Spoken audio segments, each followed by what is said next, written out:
welcome back to my channel. My name is Holly. This is She Reads. Today we are going to be talking about some scary books that I don't recommend. Now, this list doesn't necessarily mean that I didn't like the book. There's actually, I think, one, maybe two. No, really just one. There's one on there that I kind of liked. I think maybe I just wasn't in the right mood to be reading it, and if I read it again, maybe I would like it a little bit more than I did initially. So that one, I mean, is maybe a hit or miss, but the other ones are ones that I just didn't really care for too much, and I just didn't really think that they were as good as they claimed to be. The first book that we're going to talk about is Hell World by Tom Levine. This one follows a young girl who's a teenager. I think she's about 15 or 16. And her mother is the star of a paranormal TV show. And while they are exploring this haunted cave, the entire TV crew goes missing. And so years later, she decides that she's going to embark on an adventure to try to find her mother. So she gathers up some friends and they go in search of this cave where everyone disappeared. Basically, long story short, they end up unleashing hell on earth. I really enjoyed the premise of this book. Like, I thought it was a really good plot idea. I guess I just didn't really like what came out of the cave, if that makes sense. Like, it wasn't as scary as I wanted it to be, basically. It just kind of ended up being, like, I don't want to give too much away in case you do decide to read this, but it ended up being something that was not quite as scary as what I wanted this to be. And this is a young adult novel, so I mean, I guess they're not going to be like too scary, but I don't know. Something about this one just kind of rubbed me the wrong way. Like, I liked parts of it, I didn't like other parts, but overall, I probably wouldn't recommend it for the Halloween season. Next one that we are going to talk about is the one that I was telling you that I think maybe if I gave it another try, I might like it, and that is the Wicked series. I only read the first one. This is a 2-in-1 book, so this one has Witch and Curse, and then I picked up this one not too long ago, Resurrection, at a thrift store. And because I thought maybe if I ever did give it another shot, then I might end up wanting to read all three. But this one follows Holly, and she finds out that she is a witch, and she's from a family of witches. She is basically an orphan after her parents both die in a tragic accident, that she's the only one that survives. She goes to live with her aunt and her 2 cousins, and together they find out that they are witches. And I guess, like, in this town that they're in, there's this huge coven of witches, and there's like rival witches, and they're kind of pitted against another family of ancient witches. So the first one I thought was okay, but I think maybe if I gave it another read, I think I just wasn't in the right mindset to read it in the first place. But I think if I gave it another read, then maybe I would like it. The next book that I'm going to talk about is an oldie, and this is Paranormal State by Ryan Buell. I don't know if you guys remember the Paranormal State TV series that used to be on A&E, but I absolutely loved that show. Like, I was obsessed with it. I watched it every single Friday night. And so I was really excited when this book came out. And like I said, this is quite an old one, but this is one that if you remember the Paranormal State TV show, you might have been interested in reading as well. And I thought that it was going to go like I thought it was going to be more autobiographical of Ryan, because he has stated plenty of times on that show that he grew up having scary paranormal experiences.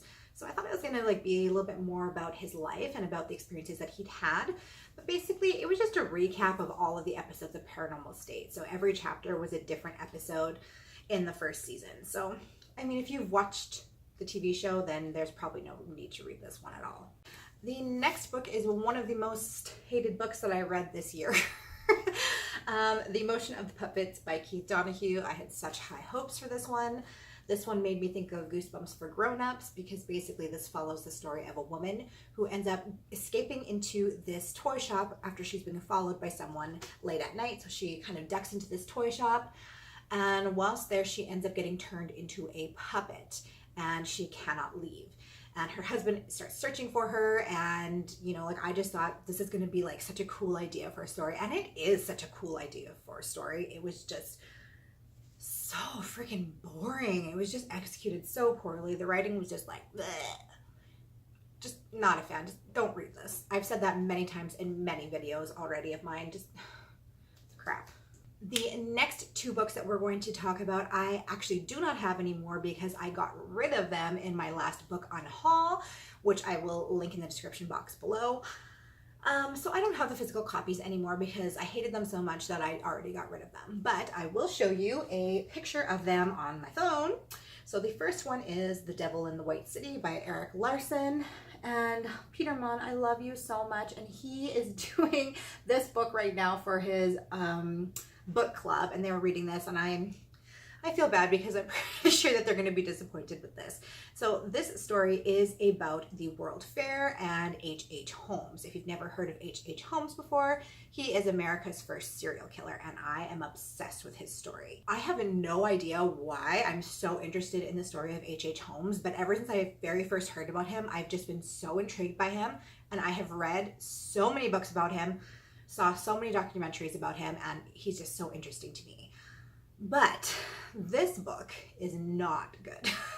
So, I mean, the parts about H.H. Holmes were very interesting to me, but basically it goes back and forth where it talks about H.H. Holmes, and then the next chapter it talks about the building of the World Fair, which the two coincided, and H.H. Holmes used the World Fair to lure more victims. He built this murder house where he had people stay that were coming to the World's Fair. They would stay and, rent accommodation from him, and that is how he ended up getting his victims.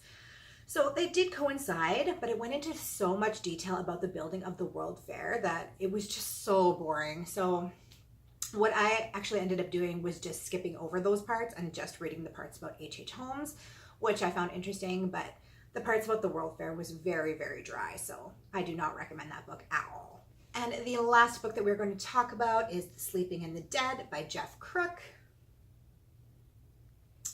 And this one follows a detective who can see ghosts, and that helps him in solving these murder crimes that he's working on.